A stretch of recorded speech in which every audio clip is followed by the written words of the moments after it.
فده التفنيد العلمي، عشان بس الناس ما تقوليش حرام عليك تشبه النظرية المحترمة ديت بقارئة الفنجان. دي شعوذة. ايه اللي جاب الشعوذة للعلم؟ ده فرضية بتندرج تحت بند الشعوذة العلمية. هي بتتصدر ليك في صورة نظرية علمية لكنها أبعد ما يكون عن العلم.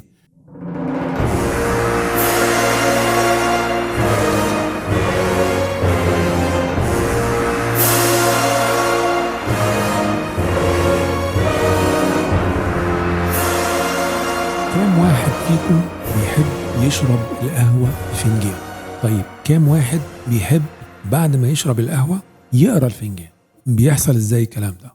الست اللي بتشوف الطالع بالفنجان هتقول لك انا شايفه طائر. هتقول لها طب ده معناه ايه؟ هتقول لك والله بص انت كده هتوصلك رساله قريب. هتقول لك انا شايفه سكه او شايفه طريق. هتقول لها طب ده معناه ايه؟ ده معناه ايه؟ شوف السؤال بتاعك ده معناه ايه؟ هتقول لك انا يعني معناه انك هتسافر، دي سكه سفر.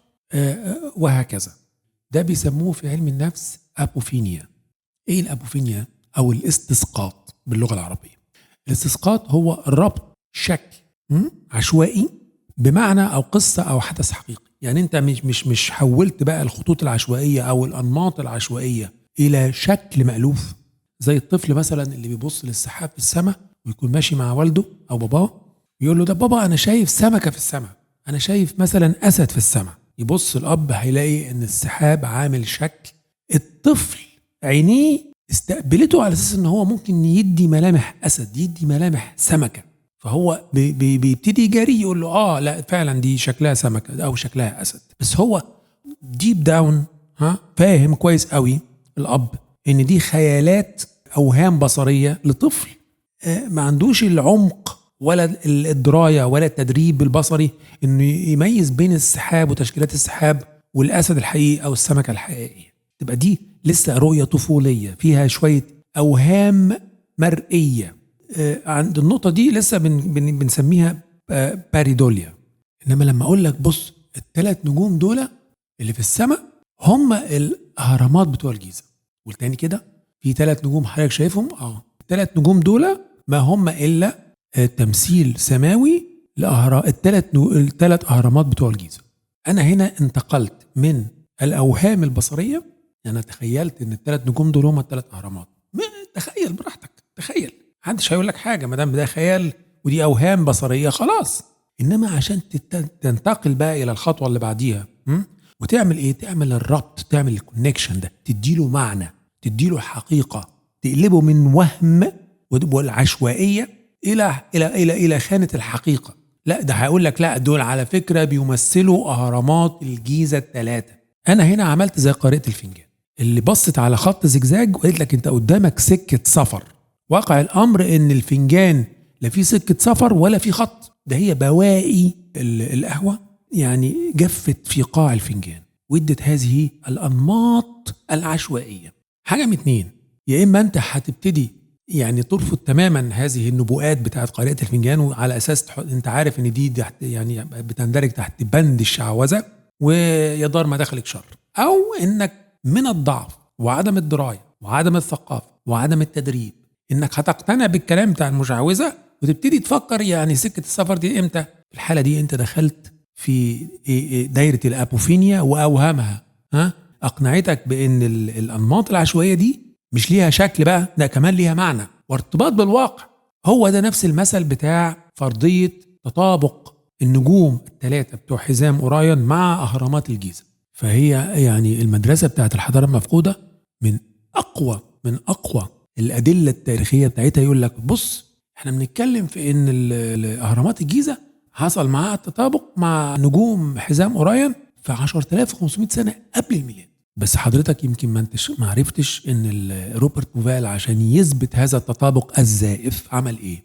روبرت بوفال حدد ال3 نقط لاهرامات الجيزه وكانك حددتهم على جوجل ايرث كده، وجاء الصوره بتاعت سكاي جلوب وابتدى يعمل عليهم تطابق. حتى في 10500 ما حصلش تطابق على الاطلاق، زي ما هوريكم دلوقتي في الدياجرامز ديت. ان انا قررت هذه التجربه بس باستخدام البروجرام الحديث واللي هو المور اكيوريت اللي هو ادق اللي اسمه ستيلاريوم. فزي ما انتم شايفين في الصور لو احنا احترمنا التوقيت اللي وصل له روبرت بوفال اللي هو 10500 سنة قبل الميلاد، وحاولت تنزل بخطوط فيرتيكال أو عمودية من الثلاث نجوم بتوع حزام أوراين، هتلاقي إن مفيش تطابق إلا مع مثلا لو حصل تطابق لو مع هرم واحد، هتلاقي العمودين اللي نازلين من النجمين الآخرين عملوا حاجة اسمها أوفست أو اتحدفوا بعيد عن الأهرامات التانية، الأهرامين التانيين بقى بمسافات كبيرة. لو انت نشنت على الهرم بتاع خوفو هتلاقي هرم خفرع وهرم من قورع طلعوا بره التطابق، لو نشلت على خفرع هتلاقي خوفو ومن قورع طلعوا او اتحدفوا بره التطابق. هيبقى انت عندك مشكلة واضحة جدا انك لا يمكن تعمل تطابق ثلاثي. تعمل ايه بقى؟ تغير السكيل وتقلب الصورة وتدورها لحد ما تلبس الثلاث نجوم على الثلاث اهرامات وتسوقها للعامة على اساس ان ده تطابق. مين هيراجع وراك؟ فانا كررت التجربة، ما حصلش تطابق لا 10500 ولا 11500 ولا 8500 ولا كلام من ده خالص. بالتالي انا لما بشبه، مش هقول ان هي نظريه، الفرديه بتاعت روبرت بوفال في تطابق نجوم حزام اوراين او كوكبه اوراين باهرامات الجيزه الثلاثه، بقول لك ان دي فرديه غير علميه للاسباب اللي قلت لك عليها، ان مفيش تطابق حقيقي. فده التفنيد العلمي عشان بس الناس ما تقوليش حرام عليك تشبه النظريه المحترمه ديت بقارئة الفنجان. دي شعوذة. ايه اللي جاب الشعوذة للعلم؟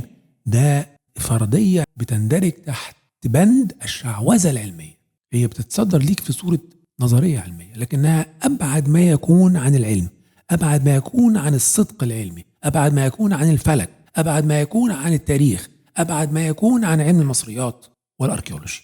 أي نجم في السماء ممكن يتطابق مع أي نقطة في الأرض، أي نقطتين في السماء ممكن يتطابقوا مع أي نقطتين في الأرض.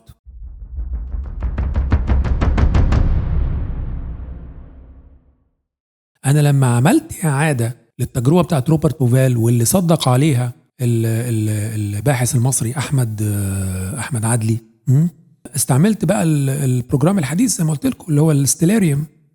الستيلاريوم ده مور اكيوريت، وكمان بيديك صورة كاملة للسماء، كل الكواكب اللي فيها، مش أوراين بس. لو عايز تلاقي القوس، عايز تلاقي الميزان، عايز تلاقي الحوت، عايز تلاقي الأسد، كل ده موجود. عايز تلاقيه بقى في أي فترة زمنية، ترجع بالكالندر بتاعك، ترجع بالديت بتاعتك إن شاء الله يا رب، ترجع ل20,000 سنة قبل الميلاد، هيتحقق ليك بطريقة أكثر دقة وعن البروجرام اللي كان بدائي اللي استعمله روبرت بوفال.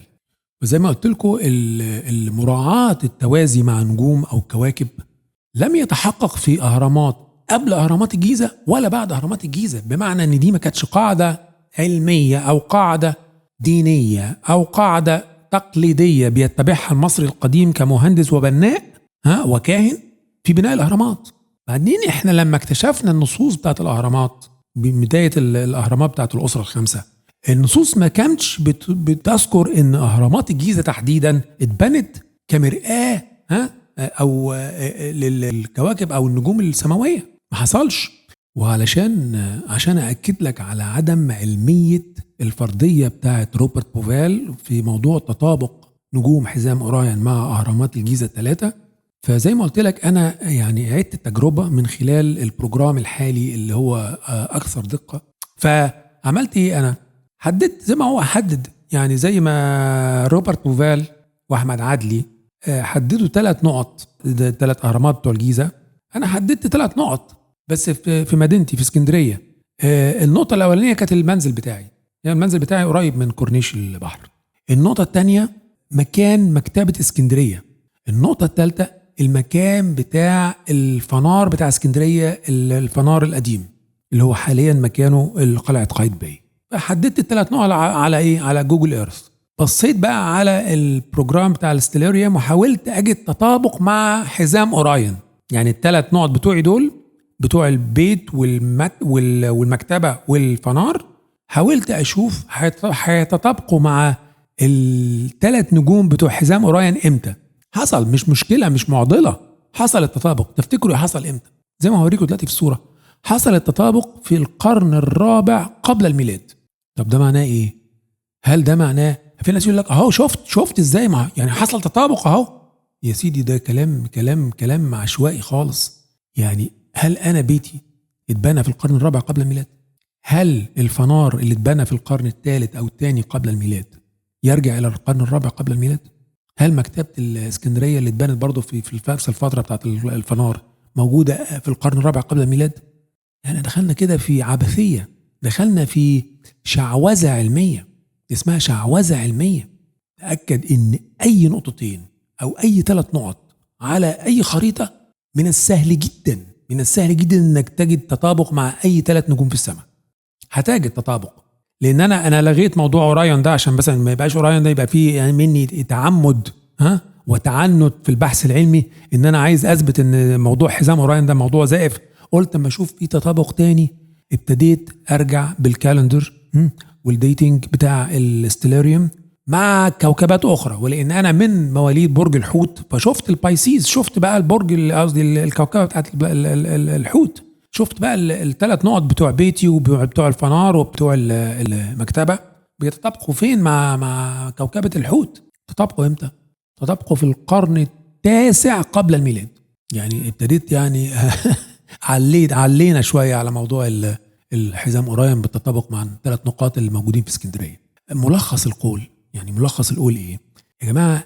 التطابق بين 3 نقاط على الارض او نقطتين على الارض ده مع اي نجوم في السماء، ده التطابق سهل جدا انك تجده في مرحله قديمه حديثه، هتجده كونك تبقى عندك نيه مسبقه predetermined انك عايز تثبت تطابق معين.